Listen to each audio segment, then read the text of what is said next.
ये है क्लास 6 के ज्योग्राफी का chapter second, globe, latitude and longitude.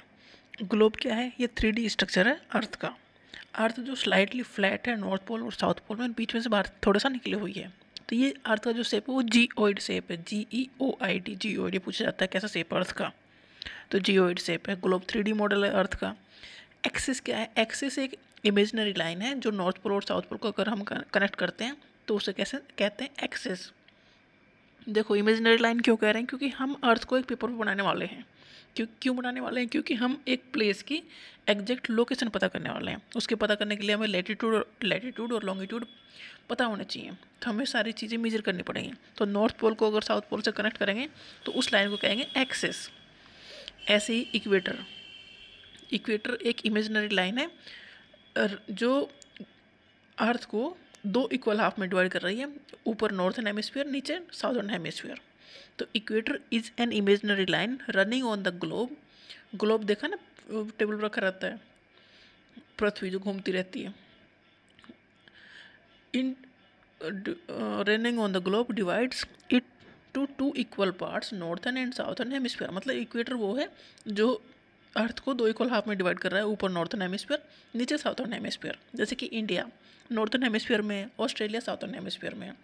अगर इंडिया में गर्मी है तो ऑस्ट्रेलिया में सर्दी है, और इंडिया में सर्दी है तो ऑस्ट्रेलिया में गर्मी है। जब ये क्वेश्चन पूछा गया है कि जब 25 दिसंबर होता है, क्रिसमस डे होता है, तो इंडिया में तो सर्दियों में आता है और ऑस्ट्रेलिया में गर्मी में आता है, क्योंकि 25 दिसंबर में वहाँ पर गर्मी होती है ऑस्ट्रेलिया में, क्योंकि वो साउथर्न हेमिस्फीयर में है।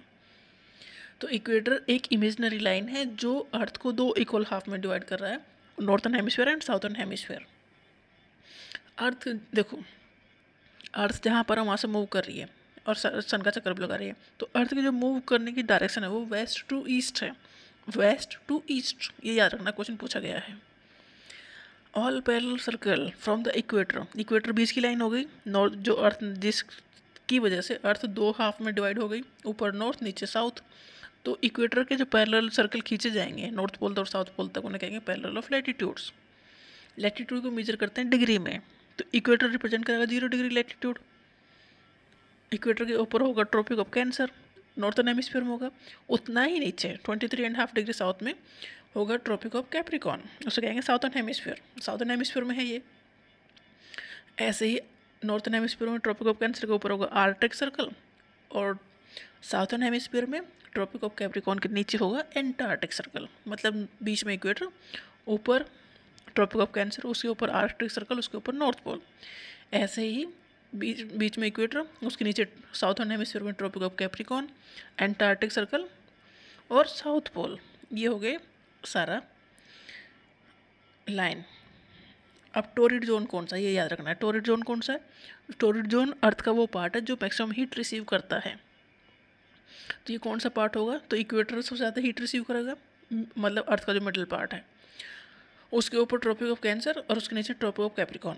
इसी एरिया पर सबसे ज़्यादा हीट होगी, क्योंकि नॉर्थ पोल और साउथ पोल तो हीट आती नहीं है ज़्यादा, क्योंकि थोड़ी अर्थ वहाँ तक इतनी हीट पड़ती नहीं है डायरेक्ट उन पर, तो वहाँ बर्फ़ जमी हुई है डेफिनेटली। तो सबसे ज़्यादा हीट रिसीव करने वाला एरिया जो अर्थ पर है वो है टोरिड जोन। और टोरिड जोन मतलब बीच में इक्वेटर, इक्वेटर के ऊपर ट्रॉपिक ऑफ कैंसर और इक्वेटर के नीचे ट्रॉपिक ऑफ कैप्रिकॉन।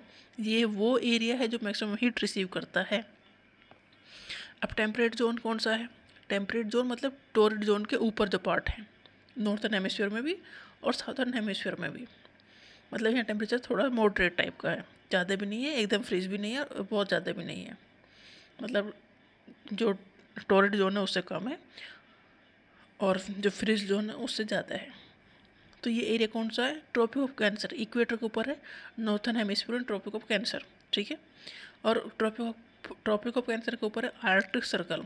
तो ये बीच का जो पोर्शन हो गया ट्रॉपिक ऑफ कैंसर और आर्कटिक सर्कल के बीच का जो पोर्शन है नॉर्थन हेमिस्फीयर में, ये टेम्परेट जोन है। ऐसे ही साउथर्न हेमिस्फीयर में ट्रॉपिक ऑफ कैप्रिकॉर्न और एंटार्क्टिक सर्कल के बीच का जो एरिया है वो टेम्परेट जोन है। अब फ्रिज्ड जोन, बहुत ठंडा कहाँ है?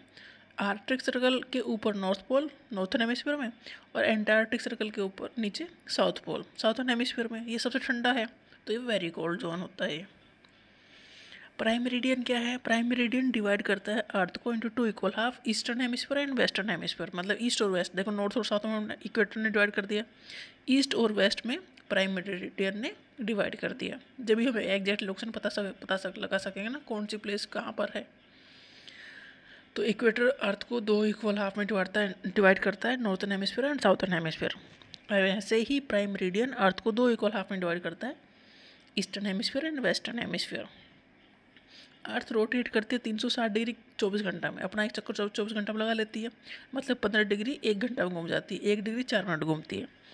इंडिया का जो इंडियन स्टैंडर्ड टाइम लिया गया है वो 82.5 डिग्री ईस्ट में लिया गया है, क्योंकि जीरो लिया गया है लंदन के ग्रीनविच मीन टाइम में। ग्रीनविच एक जगह है वहाँ पर जीरो लिया गया है, वहाँ पर मतलब प्राइम मेरिडियन वहाँ से होकर गुजरता है। इंडिया का टाइम उससे है 82, जीरो लंदन के ग्रीनविच में है। तो इंडिया की पोजीशन है उससे 82.5 डिग्री ईस्ट में है, जो इंडियन स्टैंडर्ड टाइम लिया गया है। इंडिया अपने आप में इतना बड़ा है कि जो इंडिया का टाइम का डिफरेंस है अपने आप में 1 घंटा 45 मिनट का है। There will be a difference of about 1 hour and 45 minutes in the local time of Dwarka in Gujarat and Dibrugarh in Assam। Assam और गुजरात ईस्ट और वेस्ट हो गई, तो इनके बीच में सूरज उगने के बीच में जो टाइम है 1 घंटा 45 मिनट का टाइम है। India located east of Greenwich है 0 डिग्री, ग्रीनविच लंदन की जगह है, वहाँ पर 0 डिग्री है, और इंडिया उससे 82 डिग्री 30 मिनट्स आगे है, ईस्ट में है। तो इंडिया के टाइम से हमारा टाइम 5 घंटा 30 मिनट आगे है। अगर लंदन में दोपहर के 2 बज रहे हैं तो इंडिया का टाइम उससे 5 घंटा आगे है, 5 घंटा 30 मिनट। तो इंडिया में शाम के 7:30 बज रहे हैं, ये डिफरेंस है। तो ये है लैटिट्यूड एंड लॉन्गिट्यूड के बारे में।